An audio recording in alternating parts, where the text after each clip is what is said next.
Hello everyone. तो आज की क्लास में हम सीखने वाले हैं इस तरह के वाक्य को इंग्लिश में फॉर्म करना, जैसे कि उसने मुझे मझधार में छोड़ दिया, मैं तुम्हें मझधार में नहीं छोड़ सकता, तुमने मुझे मझधार में क्यों छोड़ दिया, या फिर मुझे पता था वह तुम्हें मझधार में छोड़ देगा।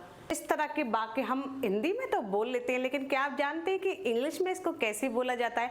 तो चलिए समझते हैं आज के इस वीडियो में। तो यहाँ पर शब्द एक आया है मझधार। तो यहाँ पर हम थोड़ा कंफ्यूज हो जाते हैं कि इसकी इंग्लिश हम क्या लिखें। तो इसके लिए हम लिखेंगे इन द लर्च।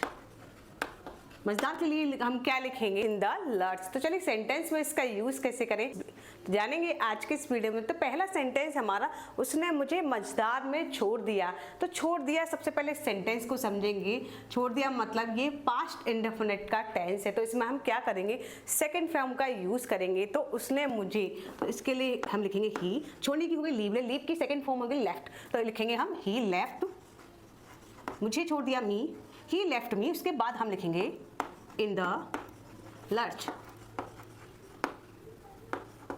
क्या होगा इसकी English? He left me in the lurch. Second sentence है हमारा, मैं तुम्हें मझधार में नहीं छोड़ सकता।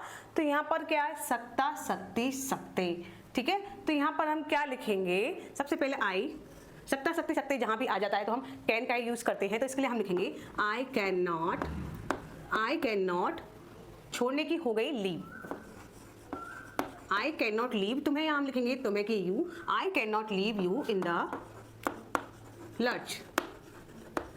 क्या होगा इसकी English? I can not leave you in the lurch. Next sentence हमारा, तुमने मुझे मझधार में क्यों छोड़ दिया। तो बीच में क्यों आ गया? डबल इंटेरोगेटिव सेंटेंस है। तो सबसे पहले हम लिखेंगे क्यों, क्योंकि क्यों जो है वो WH फैमिली वर्ड है। क्यों, वाई।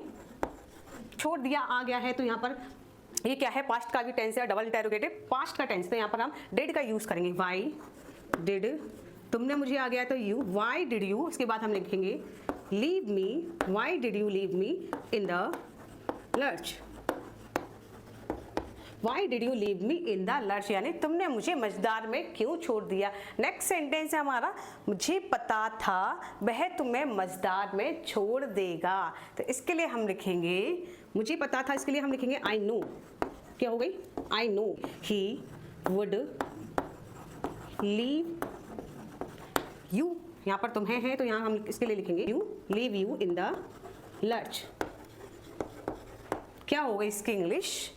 आई नो, मुझे पता था, he would leave you in the lurch, यानी वो तुम्हें या वह तुम्हें मझधार में छोड़ देगा। तो लास्ट सेंटेंस हमारा, मैं तुम्हें मझधार में छोड़कर चला गया, यानी पहले मैं तुम्हें मझधार में छोड़ के चला गया था, अकेले ही छोड़कर चला गया था। तो ये सेंटेंस आपके लिए, इसकी इंग्लिश आप बताइए कमेंट सेक्शन में। तो अगर आप स्क्रीनशॉट लेना चाहते हैं तो ले सकते हैं। तो hope you like this video. यानी इस तरह के वाक्य हमारे सामने अगर आ जाए मझधार में, तो आपको सिर्फ एक ही वर्ड याद करना है, वर्ड याद रखना है, लर्च, यानी इन द लर्च। पहले हम जो भी सेंटेंस होगा अपना वो लिख देंगे, उसके बाद हम लिख देंगे इन द लर्च। तो hope you like this video. If you like this video please like and share this video and don't forget to like and subscribe and follow my channel. So let's meet in the next video with a new topic.